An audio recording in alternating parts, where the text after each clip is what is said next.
Hi, wisdom seekers. How are you today? I'm doing fantastic. This is Sherry Shoemaker, and I am at Where Spirit Takes Me. I'm going to talk about the Solfeggio Frequencies. And you know what? I really like doing a little academic video once in a while because it kind of brings back how I went through my PhD program. And even though it was about 10 years ago, it still feels like it was yesterday because I don't get a chance to use some of the thinking process or the research process that I used when I did my dissertation, which to me was a huge, huge accomplishment. It's like a little book. I really did get to publish a real little book. And so I felt very special about how I use these techniques and this knowledge that I learned. So when I decided to look at the Solfeggio Frequencies, I decided to do it from a research perspective. I really feel very close to the frequencies. And when doing it during the research, it became apparent that it first came from music therapy. And I'm going to use a few notes because that's how I work when I'm doing academic type of thing. So the first thing that I want to do is define a frequency.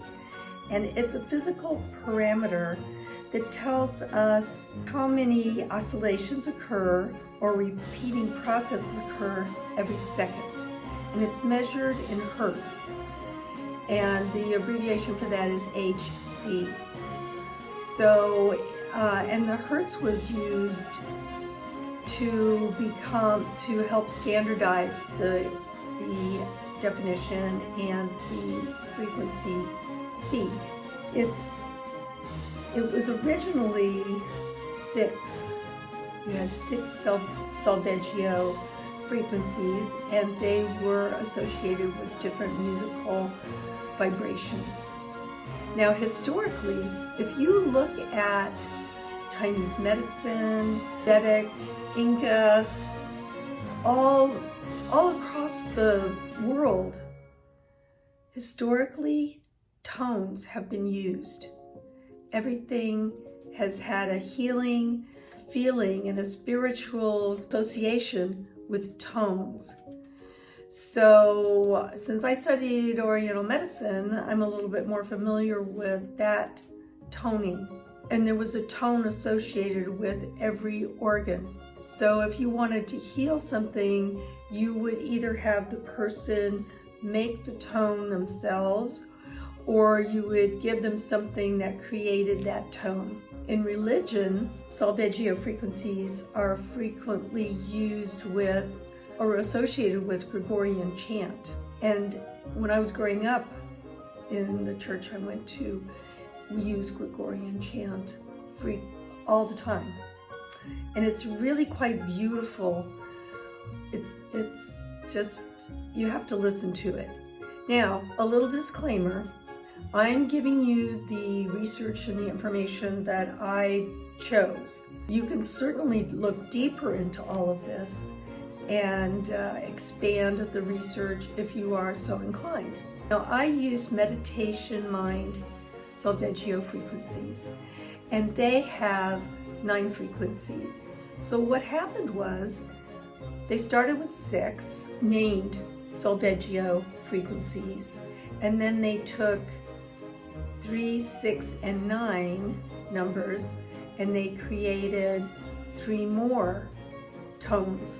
And the last one is for a higher spiritual coordination, or very much a association within yourself. So it's something that you embody. When you do these tones, you can feel them in your body, and there has been research that shows that they actually move molecules. And the way Candace put it, they tickle each other. And so you can feel it within your body. And that can give you a feeling of, or a sense of relaxation, of healing, of comfort. And you know, a thought is a thing. So if you feel that way, if you think that way, you'll become that way. So some people say that there's a lack of empirical knowledge and there's not enough evidence. Other people say science has just not caught up, because even in the 20 years that I've been working with Oriental medicine and studying it, I have seen Western medicine perform what they consider scientific research and go, oh yeah, that really works. That herb really benefits people with sleep or with nausea or whatever, emotional ups and downs. So maybe science just has not caught up with the Solfeggio frequencies and exactly what they can do. It's just so interesting. Like I said, I use meditation mind Solfeggio frequencies when I want to listen to them. And when I listen to them, I know the first couple times I listened, I thought, well, I'll just go through all of them, all 9. I had such a headache. So this friend of mine who had introduced me to them goes, oh no, they're very powerful. Do a few at a time. So then I started doing that and they kind of go up the chakras. So I started with the first 4, and then I did the next 4, and then I did the final one. Now I listen to it maybe a couple times a week as I'm going to sleep, and I will sleep, and I wake up refreshed and relaxed. So use them for yourself. See how you respond to them. See how you respond to them. It's very fascinating because so many cultures throughout history, throughout the known history and probably the history before the known history, have used them. They must have some value, right? So I would keep that in mind and do your own research if you want. It's always good to check and not take everything at face value. I do believe in that. But I also believe that we have to make our own decisions. So listen to it. Be curious, be inspired, and let me know how you respond to them, if you like it, if it's scary.